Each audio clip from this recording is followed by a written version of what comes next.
In a world already saturated with narrative-driven RPGs and visually ambitious fantasy adventures, Expedition 33 doesn't just merely exist as another contender, but as a breathtaking, genre-defying odyssey that fuses photorealism with smooth and very tight gameplay. Expedition 33 wastes no time proving itself as a bold, art-infused RPG that blends haunting beauty with striking combat, delivering a journey that's as emotionally charged as it is visually unforgettable. From its very first moments, the game envelops you in a world shaped by dreams and nightmares, no pun by Meek. Hold on, wait a minute. Y'all thought I was finished? Where surreal odyssey meets the sharp edges of turn-based strategy.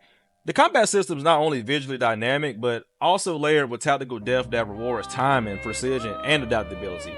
I completed the game in about 30 plus hours or so, and I have some things I would love to say. When this game first was announced back in the summer of last year at the Xbox Showcase, I marked my calendar down for the release date as I was definitely looking forward to this one. What's going on with all you beautiful people, extraterrestrials, and whatever you want to identify yourself as? It's your boy Rob, yes, just Rob, back at it with another review. Today we're going to be going over a brand new IP from the indie studio Sandfall Interactive, who came out of nowhere to deliver a cult classic in their very first game titled Clair Obscur Expedition 33. If you're new to the channel and enjoy content such as this, consider subscribing to the channel and tapping the bell icon so you never miss a vid from yours truly. And as always, this review will be spoiler free for anyone who wants to give the game a try themselves, but want a bit more insight. Now that we got everything out of the way, everyone strap yourselves in, hands and feet aside to ride at all times, and somebody cue my intro.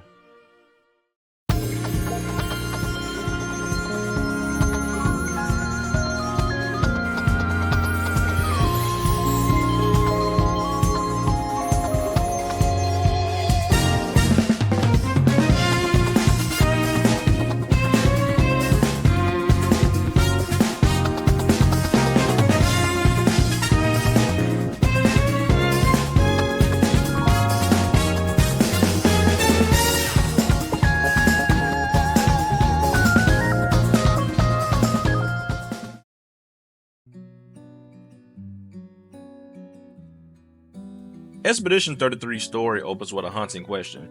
What of your fate was quite literally written in a poem that predicted your death? The game starts off playing as Gustav, who is enjoying his last day on Lumir before he begins his expedition. See, in this world, there's a strange otherworldly figure named the Paintress who is awakened every year to begin the Gommage, which is an event where everyone who is older than the number written on a stone dies and vanishes away for good. The current number is at 34, and the Gommage has been going on for 67 years, beginning with Expedition 0. Why was it not called Expedition 100? I have no idea. Every year, expeditioners and volunteers traverse out to the continent where the Paintress is located, but none have been successful. This game sets a tone and theme of the story in the very first hour as we see Gustav's former lover, Sophie, meets her end in the Gommage as the Paintress paints the new number 33. Now relax, that is not a spoiler, it literally happens 20-30 minutes into the game, and it's in hella trailers for this game, so relax. After a night of grieving, Gustav and the rest of the crew sets off on the adventure to defeat the Paintress and save the world. But for those that play the game, you know shit gets real as soon as they touch down on this new land. With the over-the-top sized creatures and abnormalities to face, it's up to Expedition 33 to end the suffering once and for all. I really love the story of this game, and every moment had me on the edge of my seat. Even the rest of your party members like Lune, CL, and Mael are all written well and don't feel like characters that they just added to have a full party for combat. This is also visually one of, if not the best looking games of the year, and really pushes the capabilities of UE5. I really can't believe that this game was made by a little over 30 devs and this much attention to detail. Everything from the facial animations to the lighting to the visual effects all scream AAA production, but without all the extra fluff. I really could go on for days about this story because I love stories just like this where there's an underlying message in it, but I know if I were to go more into detail I might spoil something. So maybe this vid do well, we can do a review with the story intact and it'll be completely spoilers in there. So like this video. Now that we got the story and presentation out of the way, we're going to be going over the bread and butter of every game, which is the... In Expedition 33, combat isn't just reactive, it's rhythmic, visceral, and elegantly brutal. Every dodge, parry, and strike really makes you feel like a choreographer on the battlefield. If I had to describe the combat in a nutshell, it'll be a mix of your standard turn-based RPGs such as Personas and Final Fantasy, the turn-based ones, mixed with the rhythmic audio and visual cue of something similar to Hi-Fi Rush, while also having a pair of mechanics of something akin to Sekiro. What makes this game stand out for other turn-based is its real-time QTEs and of course the parry and dodge mechanic. Anytime you pull off a skill, you'll be prompted to press a button in a timely fashion in order to do an extra bit of damage. Some skills only require to press the button once, while others can require you to press the button 2 or even 3 times for maximum efficiency. There's also a free aim mechanic where characters can use their own form of long range attacks to shoot at enemies.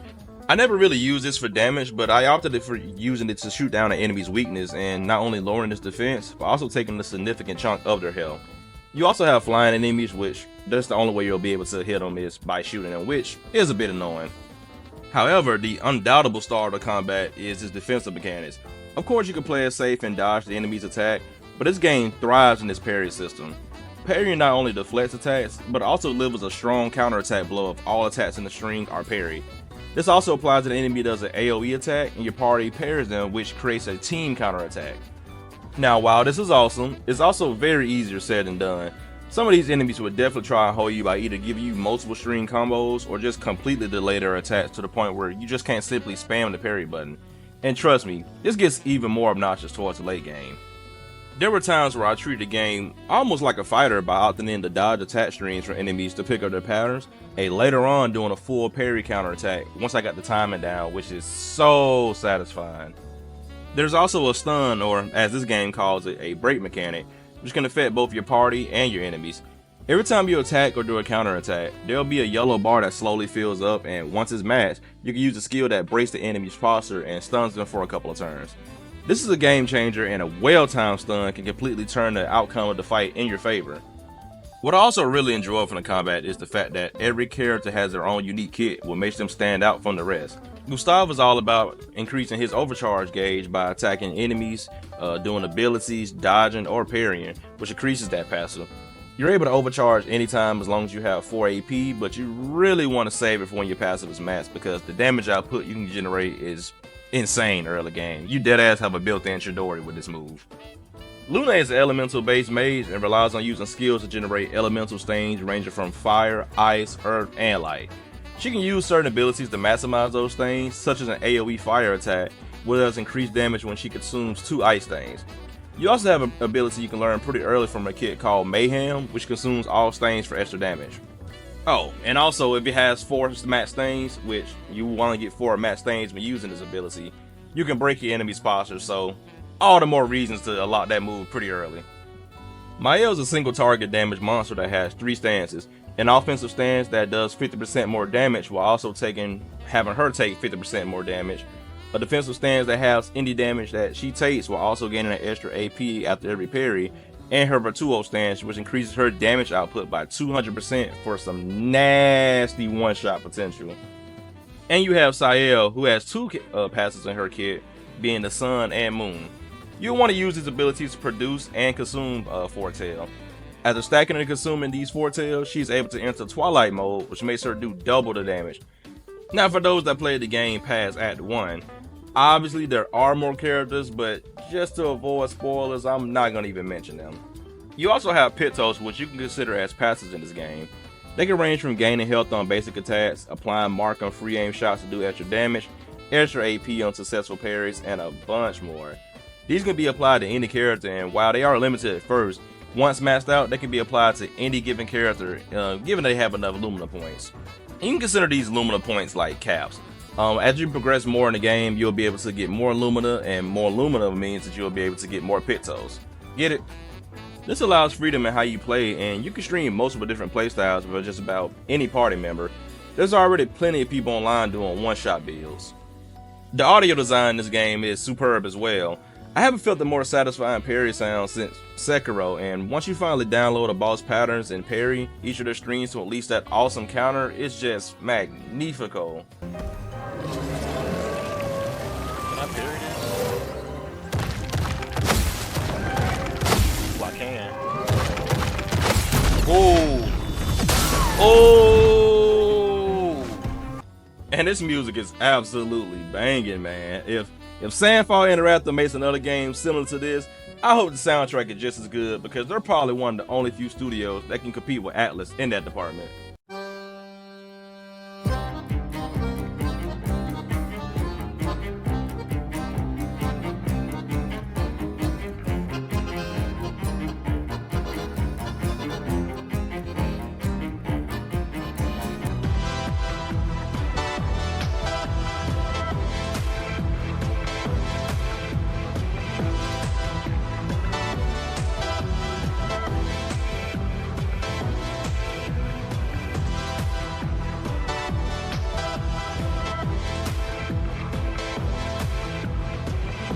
Clair obscur, troublera-tu, trouvera effet.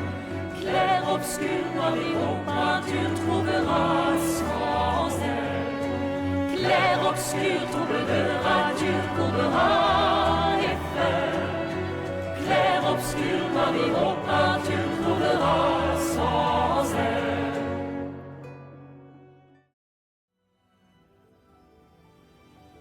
Expedition 33 has to be my favorite game I played so far this year. I know we had some great games come out so far and some still left to be released, but this game really blew me away.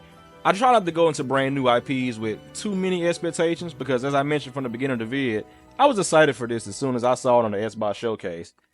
To think that this game was made from about 30 or so former Ubisoft employees further showcase that we just might be in a different era of gaming where you might find gems that aren't in big, well-established companies, but in these smaller indie studios.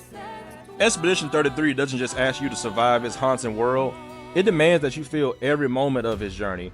And trust me, it's bold, beautiful, and brutal, all in equal measure. And if this is just the beginning of what's to come from Sandfall Interactive, then we're witnessing the rise of something truly special. That's why I'm going to be giving Expedition 33 the very first 10 out of 10 on this channel. If you've been on the fence of giving this game a try, then I highly recommend that you do so. And don't let the turn-based intimidate you. It would definitely keep you more engaged in traditional turn-based games. If you all enjoyed the vid, then hit the thumbs up button for me and let me know how you feel about Expedition 33 down in the comments below. As always, I hope you all stay safe and stay dangerous. It's been your boy Rob. Yes, just Rob. And I'm out. Peace.